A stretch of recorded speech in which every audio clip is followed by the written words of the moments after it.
All right.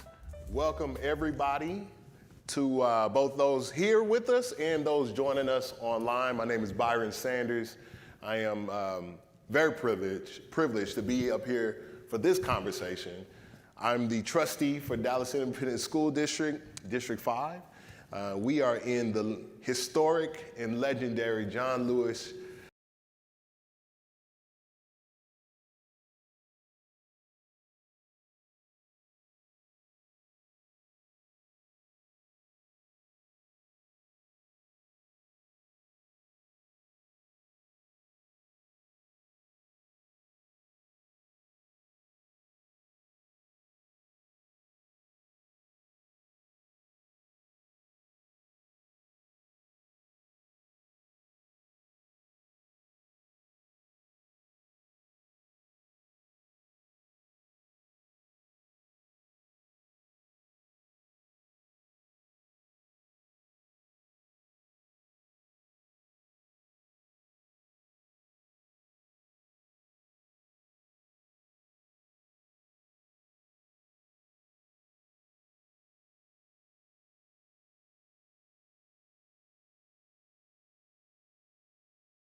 but somebody got to bend it.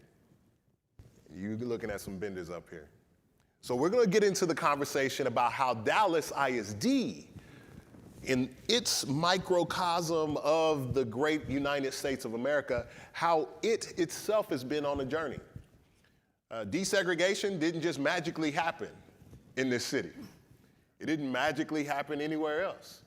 And would you know that a Supreme Court ruling in 1954 wasn't enough to make everybody just get in line?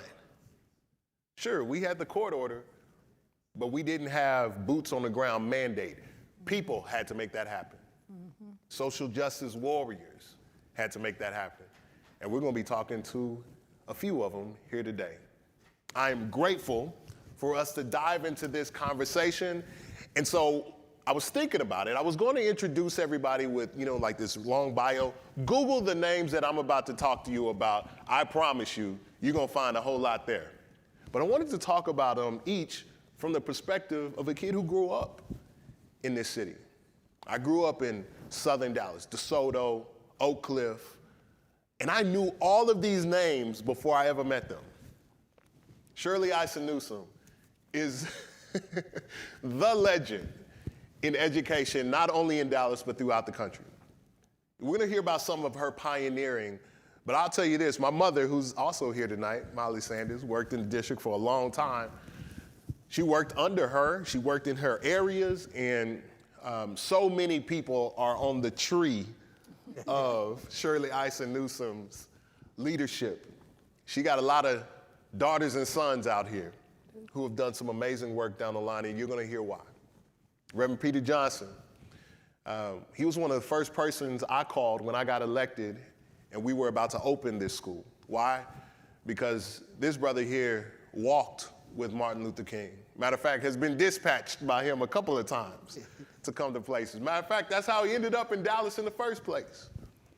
But this school, Social Justice Academy, named after John Lewis, was really important because this brother not only walked with him, they shared cells together. Mm-hmm. He told me about stories of them rolling dice, passing the time as they were walking for justice and facing the front lines of all those people who would stop it. Thank you, Reverend Johnson, for being here with us tonight as well. Renee Martinez, hermano, my man. Renee has gotten into a lot of trouble because of me, and I've gotten into a little bit of trouble because of him, and we do it together. Good trouble. That's that good trouble, right? Yeah, good trouble. Renee has been a mentor of mine for a long time, LULAC leader. What's so interesting is he walked the walk of being a young leader in justice, and he never forgot the young people. He himself has got a lot of mentors, a lot of mentees out here, and I consider myself one of them. Even now, Renee is in our schools. You will find him in our schools, helping people know about their responsibility to vote as soon as they turn 18. This man here is a legend, and we are grateful that he's here. He's going to talk about some of the history that he was dead center in the middle of in making Dallas ISD a more equitable place to be. And then we have Hector Flores. Again, a man who has loomed large. I read about him before I ever met him. And this brother here is a national legend because he's been the national leader of LULAC. He has led on the front lines of immigration, civil rights, workers' rights, and we are grateful to have him in our presence as well. Thank you so much for being up here. Everybody I'm not gonna say all their ages because that's not what I'm here to do. But I just listened to him, and we have a collective tome of wisdom that we're gonna just be even scratching the surface of tonight. So without any further ado, we're gonna go ahead and get right into it. First question is actually gonna come to you, Renee. So you were somebody who lived and organized through DSEG. And I want you to talk about the Triethnic Committee on which you served. But just for a little bit of context, our first actions in desegregation, now keep in mind, Brown versus Board was in the mid-50s, as we just said, right? We didn't have 18 black first graders go to an all-white school in Dallas ISD until 1961. And that was part of a thing that we called the stair-step plan at the time. And that was under Superintendent W.T. White. W.T. White. W.T. White. So there was a time between when the Supreme Court made their ruling and when we did our first action, and even then, it was very much dipping our toe in the water. Talk a little bit about that. Talk about what you saw at the time, and then how that eventually led to the Triethnic Committee and why that was even necessary. We'd love to hear what you think. Well, I grew up in Dallas, and what used to be called Little Mexico. There near the Crescent Hotel, Cedar Springs and Cole. So I grew up there, went to William B. Travis Elementary down the street from my house. It wasn't an academy at that time. It was an all-Mexican school. And went to Cumberland Hill when Travis was burned down by some of my buddies. And no, that's a true story. Yeah. And then later, my mother was a PTA president, and she really took action and had the new Travis built and confronted W.T. White to have the new Travis built. So I went back to Travis, new Travis, and then went to Spence, graduated from North Dallas High School. And I guess my first experience in terms of DSEG, I never went to school with an African American while I was at DISD. The first time that I went to school with an African American was at SMU, and that was Jerry Levias. Jerry was an All-American football player, and he and I became very good friends. To this date, we still talk to each other weekly. 1966, you may remember this, Peter, Dr. King visited Dallas. And I was a sophomore at SMU. Jerry was a sophomore, and we went to hear him speak at McFarland Auditorium. And there was only myself and Jerry as the only minorities in the auditorium. And before we knew it, in walks this young white lady with 15 African American students from Bishop College. And that white lady was my sister-in-law, Kay Curry Martinez, who was teaching at Bishop. And she'd asked the president of Bishop College permission to come take her students there, and he did not give her permission to go. And so she did it on her own. So we sat there. I was in a dream world. I told Jerry, let's go sit in the very front so we can see him and hear him. And I remember Jerry said, he used to call me Renee. He said, Renee, I'm not going to sit in the front because if those KKKers outside come get us, I'm going to want to run. And I said, I'm going to sit in the back. I said, well, Jerry, you run the 109.3. you can run faster than I can. So let's sit in the front. So we sat in the front. Yeah. So we heard the speech. Again, it was like I was in a dream cloud. And right after the speech, Dr. King's assistant came up to Jerry and said, we want to talk to you. And he went and spoke to Jerry for about 10 minutes. We then walked out of the building, and I said, what did Dr. King say to you? This is two 19-year-olds at SMU. He said, he told me that he had already heard about my football escapades. And for me to continue playing, let my legs, my hands, my athletic ability speak for itself, turn the cheek, if I'm called names, score touchdowns. And so Jerry did that. Jerry did that for 3 years, became an All-American. We played basketball together. We became friends. And that was my first experience with being exposed to the African-American culture in terms of being around Jerry, listening to Dr. King. And SMU created that impetus in me to get more involved. When I was a senior at SMU, I had a couple of, and Shirley, you probably remember them, Barbara Reagan, who was the head of the economics department, Betty Maynard, the head of the sociology department. They were my mentors. Conchita Wynn, the head of the Spanish department. And they had a group of us that said, you got to do some research on how the school system is dealing with Hispanic kids. And so we put together some figures and data, and there was about 4 of us. One young man was the quarterback of the team. His name was Inez Perez from Corpus Christi. And he was finishing his degree. And so we finished all this information. We presented it to the professors, and they said, well, what are you going to do with it? And I said, I don't know. You asked us to put it together. I said, no, you got to take it to the school board. And this was 1969, 1970. And I said, well, who's going to take it? He said, you are. So I took this presentation to the school board, 1970. Nola Ness was the superintendent. And all we were asking was hire more bilingual teachers. We only had about 6. In the whole district? In the whole district. Okay. African-American teachers were segregated in predominantly African-American schools. African-American administrators, same way. Shirley can talk about that. But there weren't any Hispanic administrators, very few teachers. And so one of my mentors at SMU, Dr. Horacio Olivari, you may remember him, Shirley, is a brilliant sociologist.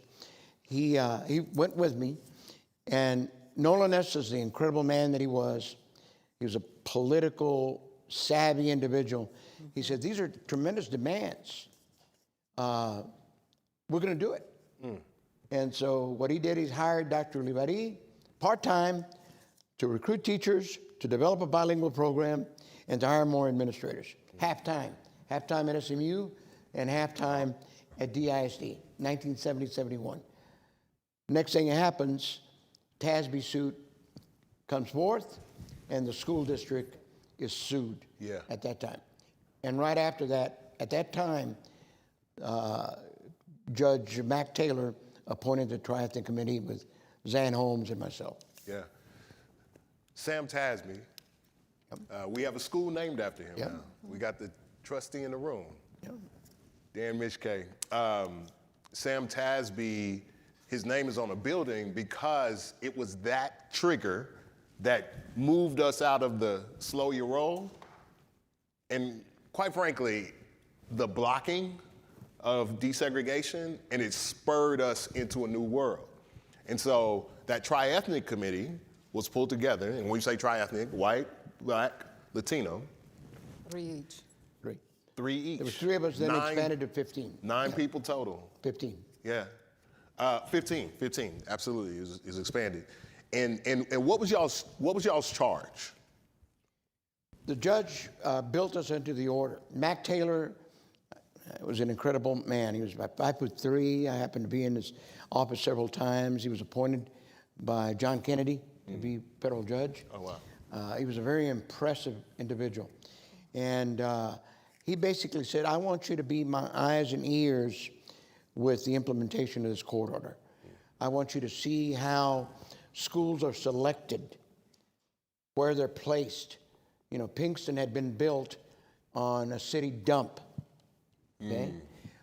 If there's gonna be new schools, that they're built on areas where the need is. I want you to monitor what then was called the majority-minority transfer. So we could transfer African American, Hispanic kids where they were the minority to schools that were the majority. I want you to monitor the singleton ratio. Black teachers, we had a ratio of, at that time, 75-25. And so we make sure that there was African American, at least 25% to 30% African American teachers in every school. Now, it was very difficult because there weren't that many, and as many African American teachers, but Nolan Estes did a good job in doing it. There were very few bilingual teachers. That's another story that Hector can tell you on the recruiting. And so transportation, we had to bus kids only through certain grade levels. We didn't bus the kids at the lower grade levels. I remember vividly, school district had to order buses, the yellow buses. And here we are in August, school's about to start. The judge called Zan, myself, to his chambers. Nolan Estes, John Plath Green, the president of the school board, and Dr. Estes says, the buses have not arrived. We placed the order, they haven't arrived. And Judge Taylor, looking out of his window down on Commerce, he said, what are all those buses that are parked there? And at that time, the city had intervened in the case. And Alex Bickley, the city attorney, said, oh, those are Dallas City Transit buses. He said, well, since you've intervened, why don't we use the Dallas Transit buses until the yellow buses come in? So when school started, the kids started in air-conditioned buses. That was the power of a federal judge, which I learned. It was incredible. Wow. And then we monitored schools. Kathleen Gillum, trustee, and I went to Skyline because there was a lot of fights in the schools. Skyline, Bryan Adams, Woodrow, and some kids walked out of Skyline.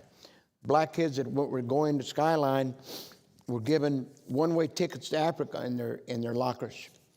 Hispanic kids in the cafeteria had rats released under their tables. And Ms. Gillum and I went to talk to the kids, and we advised them. We said, you know, you can't take that.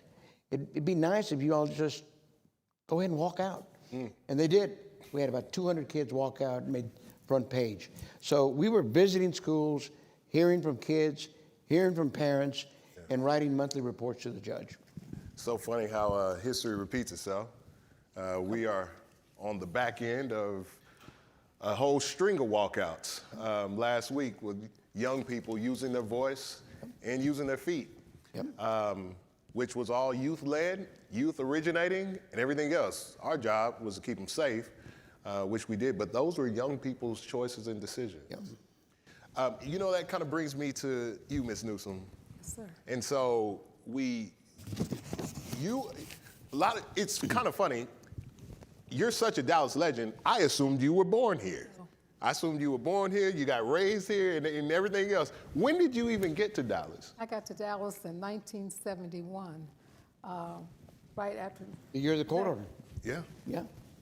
When Mac Taylor did his order.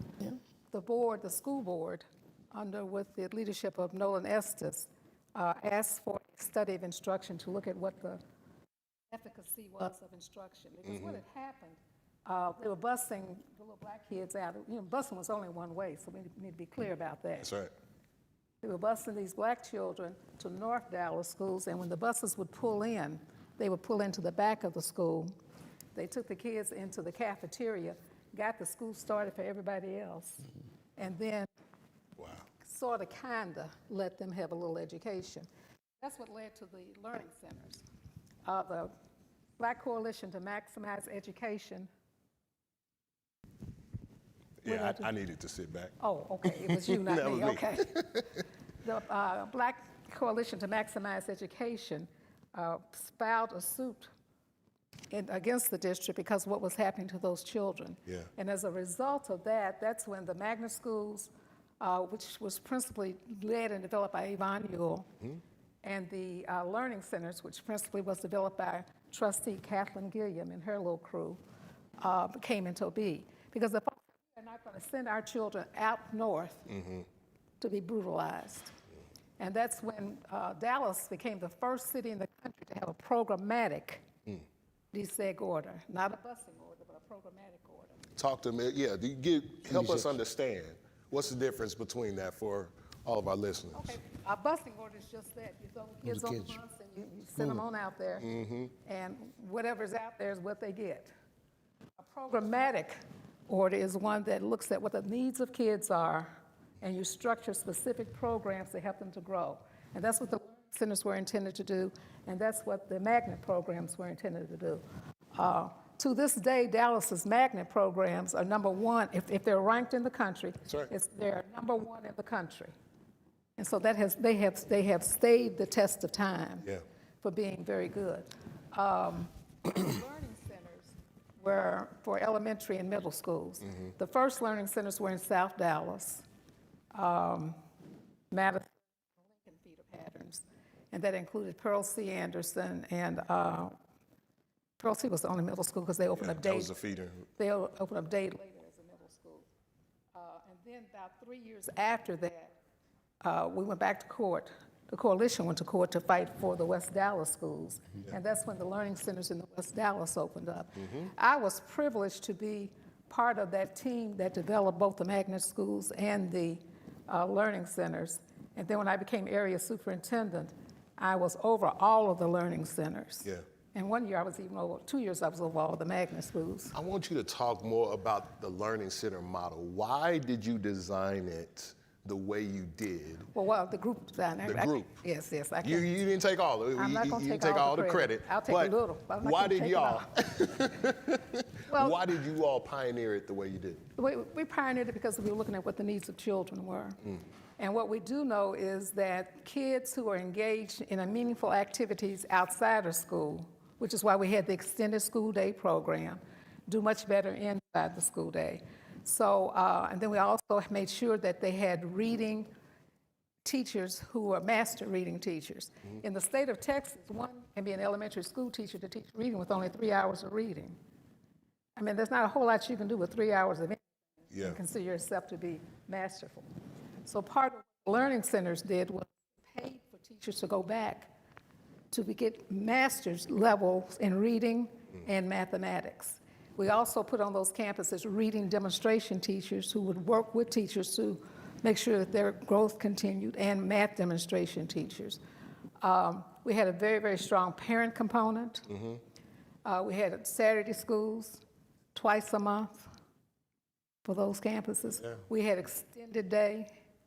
Every child was engaged in some activity outside the classroom, chess club, you name it. And so it's a model that worked very well. When the SEIs, the school effectiveness indices for the district, came out, the top 5 every year was the Learning Center. Every year, without fail.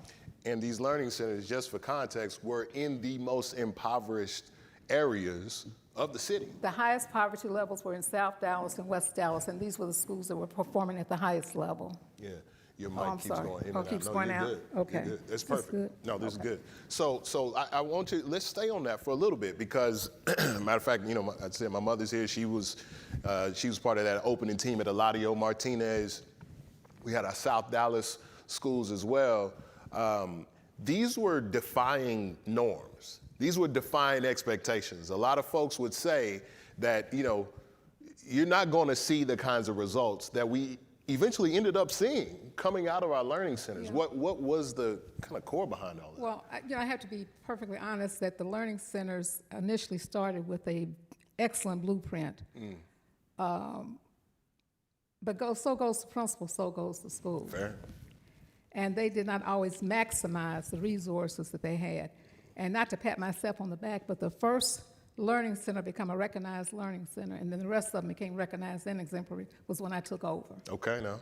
And part of that has to be picking the principals who are both committed, caring, and competent. Those are the 3 C's. And one of the things that I also would see out of that, when we talk, and actually is buried in that last C, that confident part, the expectations for a community, regardless of the poverty that's around you, regardless of the challenges that many of their parents had experienced, because it's a cyclical thing, right? Yeah. Some of those parents hadn't had the best educational experiences, but still, they were confident that these kids could learn. Most assuredly. I used to say all the time that what I wanted for the kids in Area 2, that was my area, I wanted for them what I wanted for Brian Newsom, my child. I didn't want anything less from them than I wanted for Brian Newsom. That's right. And so principals and teachers who taught in these schools felt the same way. These kids became our kids. Yeah. You know, what's really interesting is eventually that Learning Center model started to catch fire. If I'm not mistaken, we had people from all over the country coming to see what was happening in Dallas ISD's learning centers and magnets. Exactly. At that time, Dallas was probably the #1 urban school district in the country. And it was a model for other urban districts, and they would often come to see what we were doing. And part of that had to do with the personality of Nolan Estes, too. I mean, he was bigger than life. And he was a very principled man who cared about kids, et cetera. I want to tell one quick story about Dallas when Renee was talking. Black teachers in Dallas were not paid the same as white teachers back in the day. And the reason they were not paid the same was that the school board, the rationale they gave was that they went to all black colleges, which were inferior to white colleges. Thelma Richardson, who we have a school name for now, filed a lawsuit against the Dallas Independent School District because she was from Colorado and went to the University of Colorado. Yeah. She filed a lawsuit, and that is how black teachers in Dallas got equal pay. And we're not talking that long ago, folk. Yeah, I was about to say, we're going to get to when we got out of DSEG in just a second. I think the year will shock a lot of folks who And don't this really was know before about it. DSEG. Exactly. So for years and years and years and years and years, black teachers were underpaid. Yeah. But yet they would give their all to those kids. Yeah. Let me add Go ahead, on the Renee. story about Nolan Yeah, Estes. you're good. I had the privilege to work with him, against him as an antagonist, and then an adversary, and then he was my mentor. He told this story about 2 years ago, before he passed away, to a group of leaders in Dallas. He said that when he was recruited to come to Dallas by Walter Human, who was kind of the author of the magnets, Walter brought him to Dallas because Walter had been a White House fellow, and Nolan was in Washington as the Associate Commissioner of Education. And so we came to Dallas, got selected, and got presented to the school board, Mr. Mirsky. And W.T. White was the superintendent. And this was around 1968, 67. And the renowned first African-American trustee, Dr. Emmett Conrad, invited Nolan to go have dinner that evening with him. And he took him to meet some black doctors in South Dallas. And so Nolan tells a story that he told the board and told Dr. White, I'm going out to dinner tonight with Dr. Conrad. I don't know if you heard this story. Yeah. And with Emmett Conrad. And Dr. White said, what time are you going? He said, around 6:30. And he said, well, where are you going? I said, somewhere near Dr. Conrad's clinic in South Dallas. And Dr. White said, don't take your wife. That was Dallas in 1968. Yeah, that's right. That's wild. Yeah. So, and actually, you hold that mic. Everybody else's mic is working, so y'all gonna be all right. Hector, Mr. Flores, so you are a really wonderful example of a block to the boardroom type of leader. You understand policy, and you've been in the courtroom, and you understand grassroots. You've been in the marches. Talk about how that advocacy intersection, and particularly for our migrant community members, how did that show up in this journey as we were moving to a more just and equitable Dallas ISD? Well, when I first got here, I have a law enforcement background. And I got hired to come work for Department of Justice, and my brother, Peter Johnson, just told me that I worked the killings that happened in Southern University in Baton Rouge. And that's how I got my, I guess, some of my first experiences on how they do people, particularly in Louisiana. Yeah. Of course, I heard and read a lot about in Texas, but not the brutality that's elsewhere. So I didn't know what to expect when I got here. Santos Rodriguez is shot, handcuffed behind his back. Man, we were ready to go back home to San Antonio, my wife and I. My wife was the 16th teacher, bilingual teacher to be hired. Okay. She was going to get a master's and working on curriculum, so they needed bilingual teachers big time. And we basically looked at ourselves, do we really want to live here or not after this kid, Santos Rodriguez is shot and handcuffed and all that.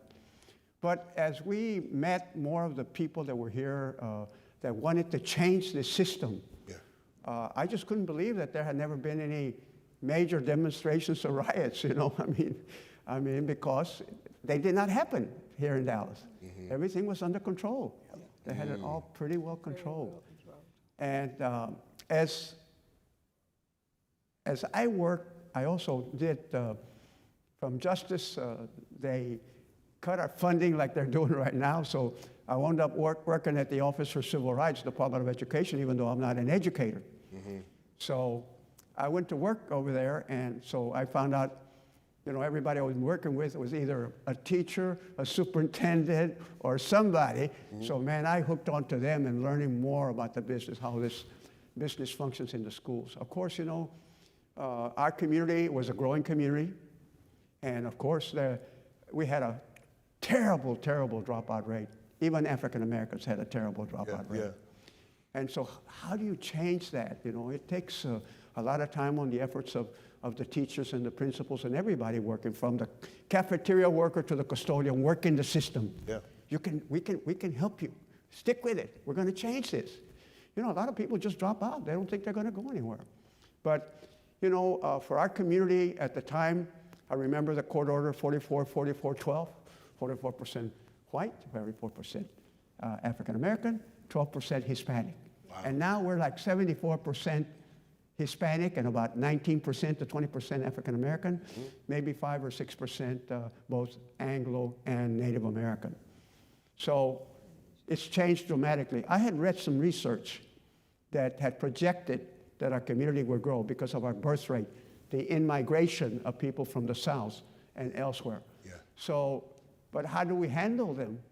And I'm glad that she brought up the learning centers, because I remember how hard we worked to staff the learning centers. You wanted the best people going there. And I also remember that it seems like we paid them extra if they came in at 7 in the morning. Yes. And didn't go home till 5 or later. Yeah.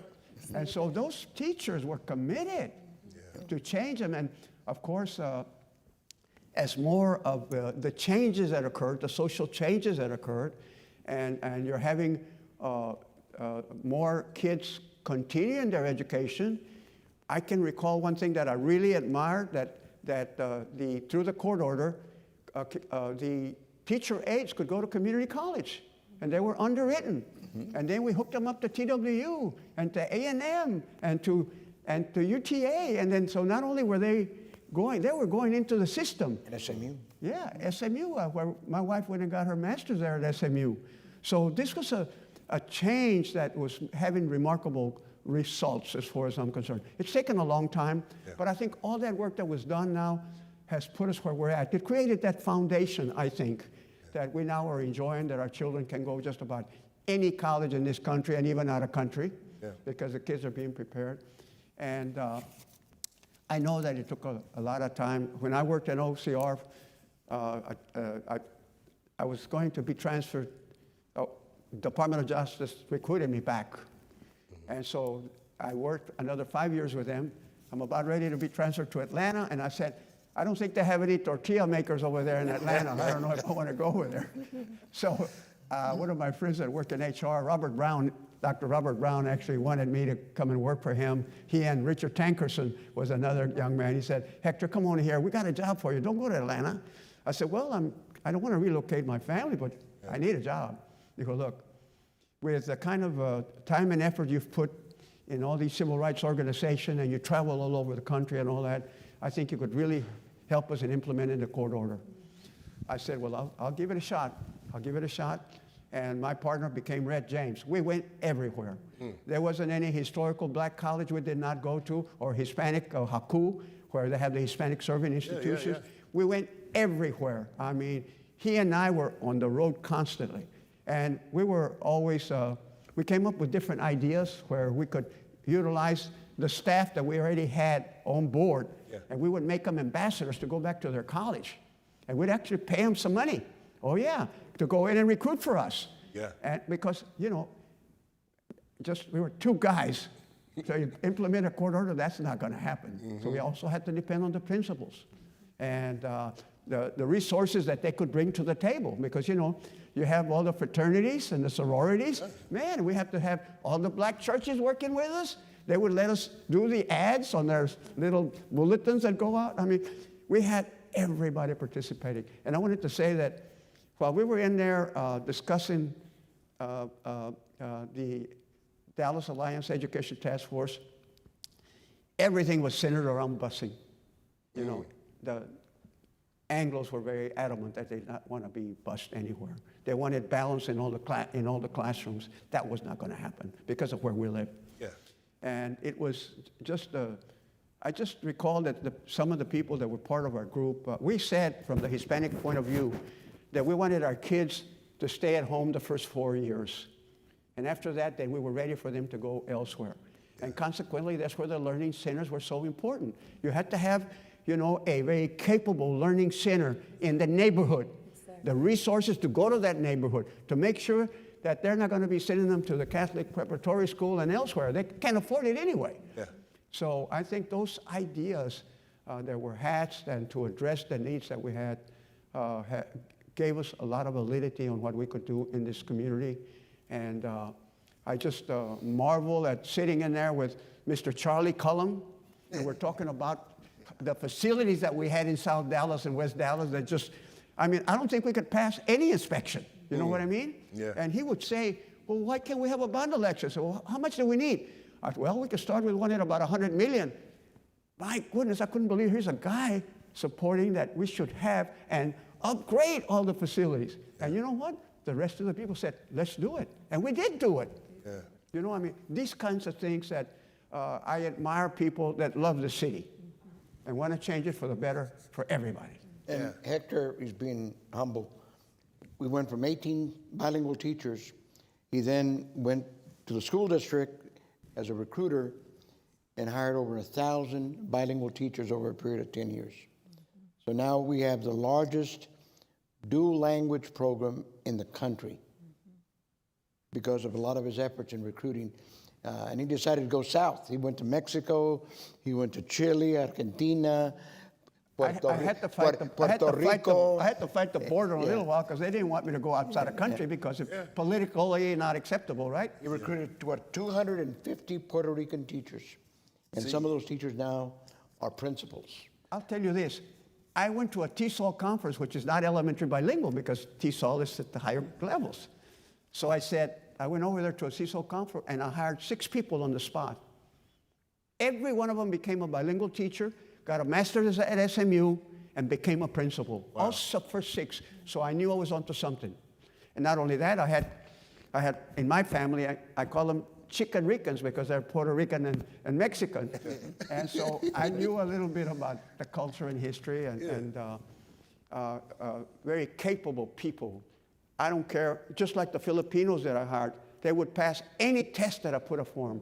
And I would always, because in Puerto Rico, Spanish is the dominant language, so their English is not at the level that, say, a parent is going to say, this guy's going to teach my son English or daughter? You know, so I had to work on that, you know, let them work on that. And it was not easy to tell them, look, you're excellent on paper. Now you got to work on improving your English. Take a course or two. Yeah. Practice that with your buddies there in school. I remember this one lady in particular, her name is Marta Soto Jordan, and her English just wasn't there. But when I saw her background, she had 20 years in special ed and as a supervisor. So in my mind, I know the burnout for special ed teachers. They don't last very long.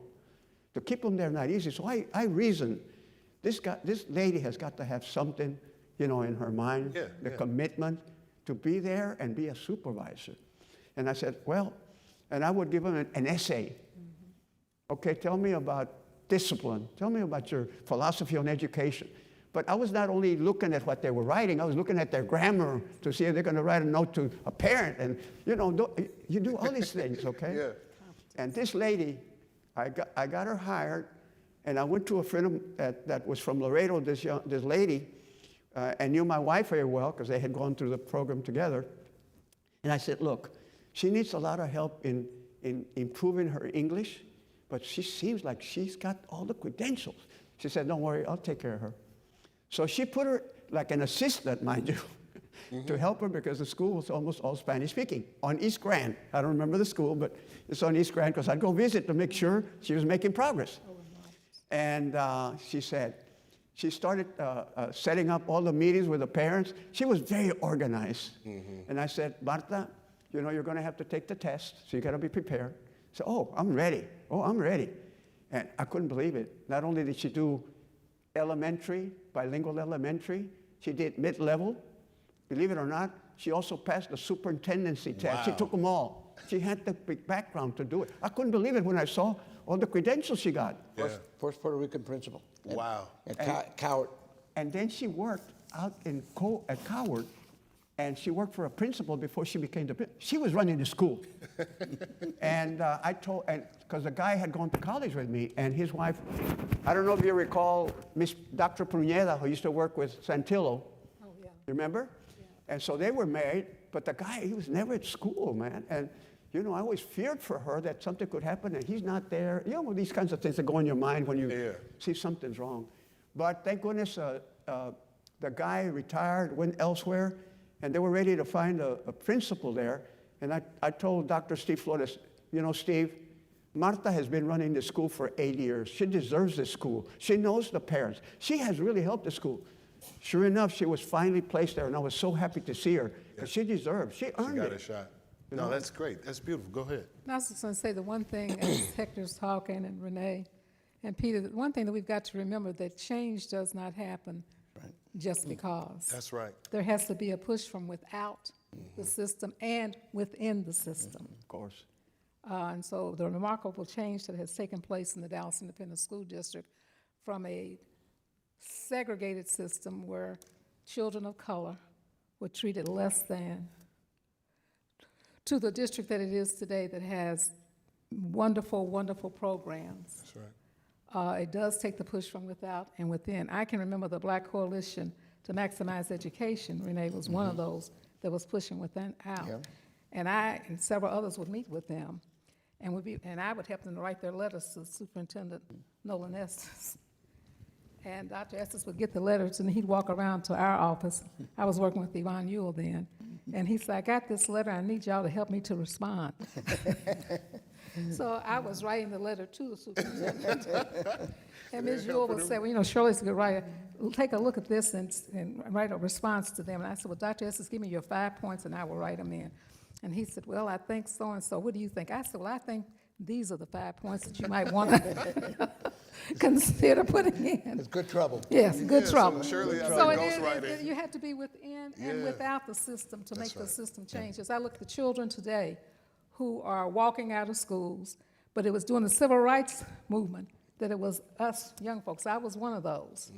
I got my badge because I was arrested when I was in the 8th grade on the front page of the paper. So we've got to support these children. They have to understand there are consequences to your actions. That's right. But for that which is right and just, You got to have these and build these leaders for tomorrow. It's worth it. And I think that's a great segue to Reverend Johnson. But I was listening to this marvelous history that I know very little about, sitting here wondering, well, I have no history with the Dallas Independent School District. Why am I here? I mean, I just, other than the fact this school is named for John Lewis. John Lewis and I became friends August 28, 1963, at the feet of Abraham Lincoln. That's the day Martin King told us about his dream. John and I were young men. And the police department was telling us how many people was on the mall, but you couldn't see it. So we climbed up in a tree. And we could look across that mall and see that magnificent picture of America. Blacks, whites, Hispanics, Asians, a picture of America. In 1969, Martin King is in his grave. I sat in a meeting at Ebenezer Church in Atlanta. It was one of the meetings that everybody had to be at the meeting, and the way they would do this, they'd say, if you want to pick up your check, have your butt in the meeting. So if your check is going to be at Ebenezer, if you're not at the Ebenezer, the check going back to the office. That's right. So all of us at Ebenezer for this meeting, me and the young men, John Lewis and Julian Bond and Jesse Jackson, Eddie Osborne and Bernard Lee, we sitting at the very back of the church, cutting up and clowning and telling jokes and not paying no attention to what's going on up in the pulpit. This is 1969, and I heard two things from the pulpit. One was my name and Dallas, Texas in the same sentence. Put my hand up. And the young said, boy, put your hand down, you're going to Dallas. I didn't volunteer to come here, I was drafted. Number one draft choice. The reason I was sent to Dallas in 1969, now Martin King is in his grave, and the civil rights movement we're on the verge of bankruptcy. Dr. King was the fundraiser for the civil rights movement. For the whole, not just at SCLC, but for SNCC, for the NAACP, for the Urban League, Martin King was the fundraiser. And we are literally facing bankruptcy. The decision to send me to Dallas had nothing to do with the Negro leaders here, the preachers here, or the racism here. It was one reason and one reason alone. Love Field was the best airport in the Southwest. My responsibility was the 5 southwestern states: Texas, Arkansas, Oklahoma, New Mexico, and Oklahoma. The 5 southwestern states. I was supposed to stay in a hotel in downtown Dallas, do my organizing all over, because we were planning for the premiere showing of the movie on King's life. It was going to premiere in 800 cities around the world. I had the 5 southwestern states. And the idea was to raise enough money for Coretta, Mrs. King, not to have to beg to raise Martin's children. When Dr. King died, he didn't have no money, no life insurance. Nobody was selling life insurance. Wow. He had tried and tried and tried to get life insurance, but nobody was selling it to him. And people say, well, he had that big old rich church in Atlanta. That wasn't his church, that was his daddy's church. So when Dr. King died, our challenge was to figure out a way how to help Coretta raise his children without having to beg. Harry Belafonte, Sidney Poitier, Samuel Livingston, and there was somebody else, came to us with an idea. And the idea was, if you all work with us, we can develop a documentary on Martin's life. And it can premiere in 800 cities around the world. And it had this big map with little red buttons in all of the places around the world where they was going to send staff. And I'm looking at that map thinking, the Virgin Islands, that's where I need to go. Put my hand up again. And the young said, put your hand down, boy. We can tell you, you're going to Dallas. Whether you like it or not, you're going to Dallas.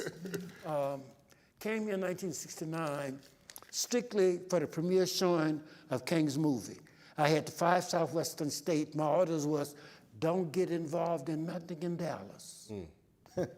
this is my orders. Don't start no stuff in Dallas. There was a hotel in downtown Dallas owned by the World Council of Churches.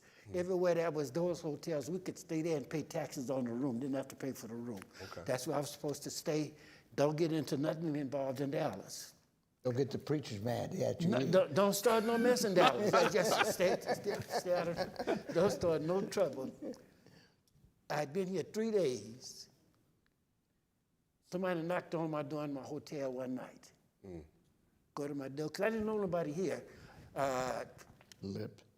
I didn't, yeah, Albert Lipscomb, that's his, Albert Lipscomb, J.B. Jackson, Elsa Faye Higgins, Mr. Gideon Johnson was his name. And I opened up my door, and these people standing there. And they telling me about something called Fair Park. And that the city is taking their homes. And I listened to them at the door, didn't even let them in my room because I didn't know them. And I listened to them, and Mr. Gideon Johnson was weeping. And he told me he was a GI, had fought in maybe World War II at the Korean War. And he had bought that house for his family on the GI Bill. And he said, they're taking my home. And this man was weeping. And I'm thinking, and they're going to fire me if I gave all of this.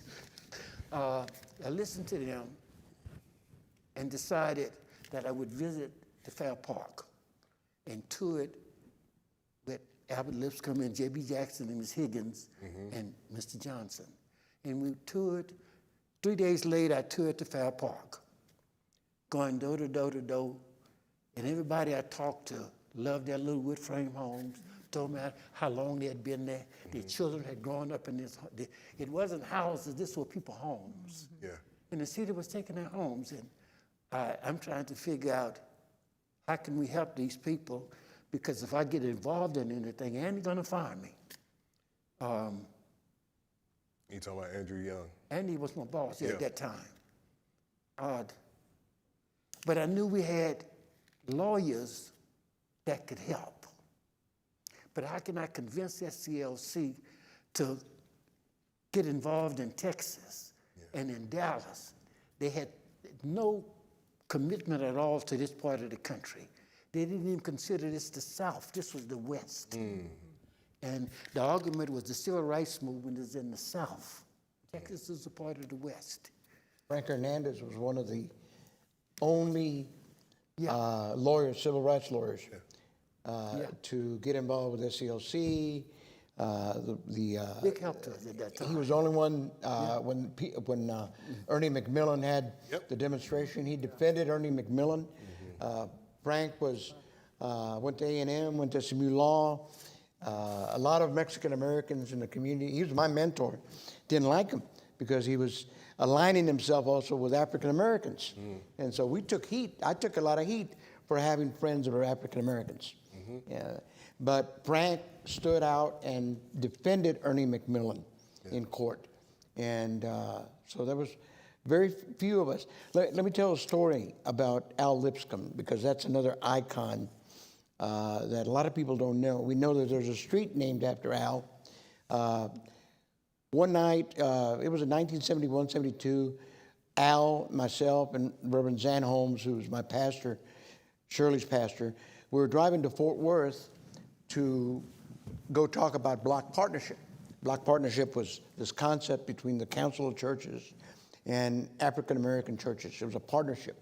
And African American churches were adopted by United Methodist or whatever, and they do some wonderful things. So they invited us to go to Fort Worth. So we were driving to Fort Worth, the three of us, and I was making some comments as I was driving. And Al Lip, we used to call him Lip, he said, "That's an excellent point. Excellent." And I was driving, I almost crashed.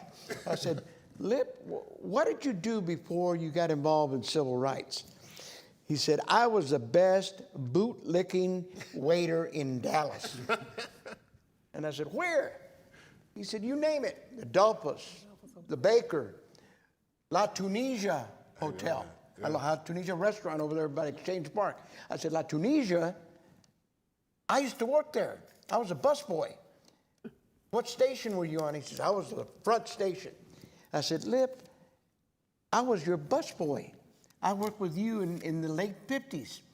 He says, how did you know that? He said, because what did the maitre d' tell us about when somebody asked about an item in the menu? He said, we'd say, that's an excellent choice, excellent choice. Oh man, so that's that. You keep going with your story because I want to hear how that landed. That's funny. They explained to me that the mayor's name was Eric Johnson, and the city attorney was Alex Bickley. They explained to me that Fair Park homeowners that the mayor and the city leaders wouldn't even meet with them, wouldn't even talk to them. That's right. And I said, well, you know, you don't ask white leaders to meet with you. You make them meet with you. And if you don't mind, I'll make the mayor meet with you. I knew that the Dallas Cotton Bowl Parade was coming, and they couldn't cancel it. There used to be something, I don't know if this still exists, called milligrams instead of telegrams. Real cheap to send. So I sent milligrams to all of my friends all over America, my partners, blacks, whites, say, hey, come to Dallas and go to jail with me on New Year's Day. And they poured into Dallas with their long hair, a bunch of hippies from the anti-war movement. I probably had 300 or 400 of them here, sleeping on church floors. Mount Olive church floor, Warren United Methodist church floor. That's what because we didn't have no money. Yeah. But they poured into Dallas. So we sent, the day before New Year's, we sent Mayor Eric Johnson a telegram. If you don't meet with the Fair Park homeowners, I'm gonna block the Cotton Bowl Parade. And I had my soldiers here to get it done. Yeah. I mean, real civil rights people who would bleed and go to jail, and the kind of nonviolent soldiers that I had worked with all over the South. Yeah. I don't know who told Eric Johnson that he needed to meet. He came to Warren United Methodist Church on New Year's Eve and said, I am willing to meet with the homeowners. And we're going to send limousines to get them. I said, no, I'll get them down there. And the way I got them down there was a black cab company here, owned by Mr. Randall. And Mr. Randall said, well, Peter, I'll send cabs and take them downtown. Yeah. And I said, I went with him, and I said, now listen, look that white man in his eyes. Don't look at your shoes, don't smile, don't laugh. Look him in his damn eyes. And tell him about your homes the way you told me about your homes, not your houses, but your homes where you raise your children, where you use the GI Bill to pay for your home. And we met with Eric Johnson. I just sat and watched. Yeah. And Albert Lipscomb became a man that night. Looking that white man right in his eyes and telling him about Fair Park community and the schools and the people that had grown up in that community. Mr. Johnson, Reverend Johnson, this is why I asked you to join this conversation. And it goes back to something that Ms. Newsom just said. It took inside and outside pressure in order for us to move forward. The conversation that we're having here tonight, and we're gonna wrap up because man, I could keep going for a very long time. And I am so grateful that y'all blessed us tonight. The conversation that we're having tonight, that we had tonight, is one that I wanted us to have because we needed to add some color to the black and white images, the history books, the list of dates. And I want to kind of, reveal the point that I alluded to a little bit earlier. We said desegregation. Dallas ISD got out of the desegregation order by Judge Sanders, and that was in 2003. Yeah. 2003. A lot of folks think that, this is old history, ancient history. These people lived it. Many of you out there lived it.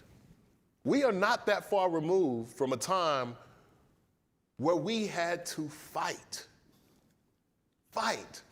to be able to go to Fair Park, fight to be able to have an overinvestment, which was needed, of resources invested in our learning centers, fight to make sure that you put miles on your car And I don't know if they were doing frequent flyer miles back in the day, but you helped bring people one by one, touching their hands, shaking their hands, saying, come to Dallas ISD. You know, we mentioned Santos Rodriguez. Renee was walking the front lines when that man was murdered. Like, we are not that far removed. But look where we are today. This building is an $80 million investment from the bond that Dallas ISD passed not too long ago. We now have some of the best schools, facilities-wise, not just only in this city, but in this country. That didn't come simply because time just kept passing. People had to make it happen. What were you about to say, I was Reverend? going to say that since the school is named for my friend John Lewis, John and I became friends in 1963 and remained friends up until his death. When I came to Dallas, John Lewis and Julian Bond had something called VEP, Voter Education Project, funded by Rodney Rockefeller. Every spring, John Lewis and Julian would come to Dallas. You know what they would bring me? A check. The check, I would use it to hire students from South Dallas, West Dallas, East Dallas, Oak Cliff. We would hire students. And each student would get paid at the end of every week. And at the end of the summer, the students was doing something simple, voter registration, going door to door, door to door, door to door, seeing if you're not registered, we're going to get you registered to vote. At the end of the summer, there was a black club on and restaurant on, we call him Stepper. I don't remember Stepper's name. Yeah, that was good enough. He was a gangster in the truest sense of the word, loved him. At the end of the summer, Stepper would give a party for my students. Yeah. These were Bishop College students, high school students from all over Black Dallas. And we'd have this big party at Stepper's place. He would feed them and they would dance, and it was a good party. And I would have an envelope that they didn't know they were going to get, because they've been paid every week. But at the end of the summer, when the party was over, I would call each one of them up and give them an envelope with their name on it. And that envelope would have $5 and $100 bills in it. And some of those kids had never seen a $100 bill. And the jumping up and down and the clapping and the screaming is paid for me. Yeah. The memories of, and every now and then I'll run into one of those young people. And they say, Reverend Johnson, do you remember me? I was doing voter registration and y'all give me that. And Dallas changed because of teaching people how to register and vote. And it was young people on the front lines. Yeah, it was kids. And y'all helped Yeah. spur that. I'm so inspired by these stories. We were going to do some questions from the audience. We're going to allow y'all we're going to close up, and then if anybody wants to ask a couple of questions and hang around for a little bit, we'll allow that to happen. But I want to close with this. When we think about the long arc, in Dallas ISD, from 1954 all the way to 2003, that was a long time. There were hundreds of children who went through here, thousands of families. And we think about how far we've come in that period of time, and we look at what we still have left to do. The lessons that we got from the work that you all did, I'd love for you to close us out with, if you were summing up the advice that you would be giving to a young person today, the young person who might be going through school right now, they're in high school, they're looking at the world around us, they're looking at how things are changing, they're looking at some of the erosion of some of the things that we fought to establish in that period of time. What would be, briefly, the advice that you would give to young people today? Well, for me, knowledge, information is a weapon. Knowledge can protect you from everything. Knowledge protects you from first making ignorant, dumb decisions. Yeah. The way to save our children, every Friday there's a bus leaving this city, leave the Dallas County Jail, going to the penitentiary, full of little black boys. This is every Friday. Yeah. And they're in the criminal justice system for the rest of their life. Even when they get out of the penitentiary, they're still in the criminal justice system. If we can reduce the numbers on that bus, yeah, it will make Jesus smile. That's beautiful. Ms. Newsom. Yeah, for me, it's twofold. I think that every child needs to have an adult advocate. And I think that we as a community have a responsibility, whether we are working in schools or not, to take 1 or 2 children under our wings Yeah. and lead them down the path that they should go. Kids want to do, they just don't know to do. And so it's us, we the adults, who have to help them to do. The other thing I would say to our young people, when Lincoln High School, we went to Swaziland, which is the last kingdom on the continent of Africa. They have a sitting king, it's the last kingdom. We partnered with a school there. And when we went to visit, we took 3 students with us, 1 teacher, Earl Jones, and myself. And the kids even said, Ms. Newsom, can you arrange for all the other children to come? Because if they can see how blessed we are, then they do better. We have to help our kids understand how blessed they truly are.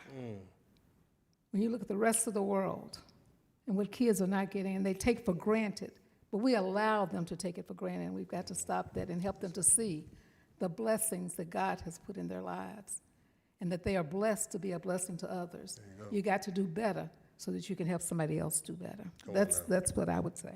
Every blessing is an assignment. Yes. Renee. 19 years ago, I was privileged to be working with the school district, and Dr. Hinojosa sent me out 2007 to deal with the kids that were walking out of schools. Ironically, same situation, but a different administration, same circumstances, different governor, different administration. And 3,000 kids walked out from all over the city, downtown Dallas. And it was my job with security and administrators to get them back to their schools safely, securely in the buses. And as I was doing that, a group of young ladies from Irma Rangel came up to me. They knew who I was. And they looked at me, and they were juniors, sophomores, and they said, Mr. Martinez, we walked out. Now, what are you going to do? And so I said, that's a good question. So I called my compadre Hector and I said, compadre, we've been challenged. We've been challenged. So Hector and I met a few weeks later with a group of those students. And what resulted in was a mega march of 2007 where we had 600,000 people march in Dallas, the largest march in the country at that time. But kids will challenge you. They will challenge you. As they should. Yeah, as they should. It always starts with young people. Yeah. They're the ones that create the challenge, and you have to respond to that challenge. We were already, I guess, monitoring the bill by this congressman in Milwaukee, Sensenbrenner, that actually he had entered a bill that would criminalize anybody that was here without any documents. And with Hispanics, you have some that have been here 10 years, 20 years, 30 years, 40 years, but they're not citizens, and they function. They're not being criminal. They've got their own businesses, many of them. They're putting their kids through school, et cetera, et cetera, et cetera. But we decided we got to do something. And there were 2 senators that told us we had to take to the streets. And that was John McCain and Ted Kennedy. Wow. They said, just like John Lewis, you've got to make some noise, you've got to make some trouble. Good trouble. Good trouble, baby. And sure enough, we took it. I went to 3 marches. I went to the one in Chicago. I went to the one in LA. They had significant people, but not like Dallas, Texas. 600,000. Oh, they were all smaller. And the impact that it had on Congress, too. To knock out something like that. I was going to say also that when I first moved to Dallas, and we lived at Lake Highlands for a while, and my oldest son was in the 1st grade, and he was the only Hispanic there, I told my wife, this ain't going to fly. We're going to find us a spot. So the Mexican food was in Oak Cliff, so we're going to Oak Cliff, right? So the lady at Judge Fight, the real estate person, she takes us a real nice property that we like by the Oak Cliff Country Club. And so we're there. I said, man, this is it. Because all my friends, they all wanted to go to Plano and Frisco and all that. So we're not going to do that, man. We want this inner city. And the lady says, Mr. and Mrs. Flores, I just want you to know that blacks are moving into this neighborhood. I said, oh, yeah? Well, there's some Mexicans going to be moving in there, too. And we said, what, don't they pay their mortgage or what? What we wanted to know. Because in San Antonio, Truman passed a law for the military that could never deny you a right to buy where you want to or rent where you want to. This is 1948, man. I mean, I said, man, Dallas is about 20 years behind the times here. But this is the kind of Dallas that it was here. Yeah. I just couldn't believe it. I don't know. I was used to a different, with the military. My dad was in the military 35 years. It's a different mindset. I just couldn't believe how backwards Dallas was at the time. But then I've learned that they caught up quickly. That's right. Byron, we would be negligent if we did not mention some icons in our community that I know everybody knows, but a lot of people that will watch this will not even know who they were. Many of them were trustees. They were Anglo, they were Jewish.